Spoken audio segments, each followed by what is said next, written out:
और इससे तकलीद का भी रद्द होता है। हाँ, अभी एक साहब कह रहे थे कि किसी साहब ने कहा, वो क्लिप चला रहे हैं कि 4 मुसल्ले बनाए गए काबा में, तो उससे पहले अहले हदीस कहाँ थे।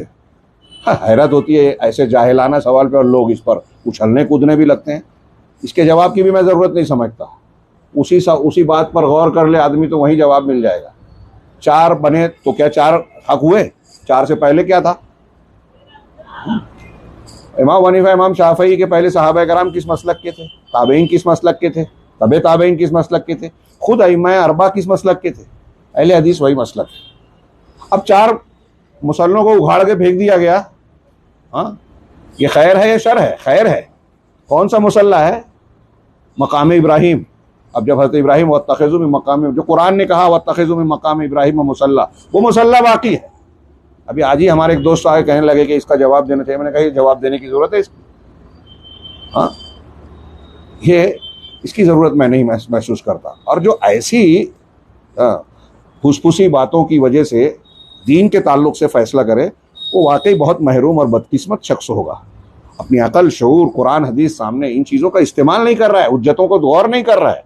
हाँ, हकीकत यह है कि अगर आप गौर करें कुरान हदीस में जगह जगह ये जो तकलीद शख्सी है इसका रद्द नज़र आएगा।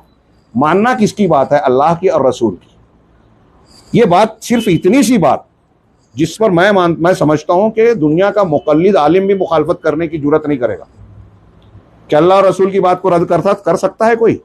कोई नहीं कहेगा।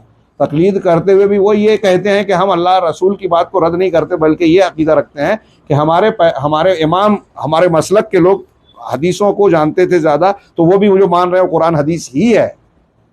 अगरचे वो किसी कौल को किसी अमल को इख्तियार किए हुए हदीस के खिलाफ, फिर भी कहते हैं कि हमारे इमाम के पास दूसरी हदीस रही होगी। वो ये बोलने की जुर्रत नहीं कर सकते कि रसूल के खिलाफ हम कर सकते हैं या करना चाहिए, इमाम की बात को मानना चाहिए, हालांकि वो कर रहे हैं। बस इतनी सी बात अगर कोई उम्मत के लोग समझ जाएं तो मैं समझता हूं कि ये बहुत सारे उससे जो शर, बुग़्ज़, इनाद, आपस की दुश्मनी पैदा होती है, ये इख्तिलाफात ख़त्म हो जाए। इसके बाद अगर इख्तिलाफ होगा भी ना तो दिल में नफ़रत नहीं होगी, समझने समझाने का मामला होगा। जैसे सहाबा कराम है, सहाबा कराम में इख्तिलाफ हुए, मसलक नहीं बने, एक दूसरे के खिलाफ फतवे नहीं दिए।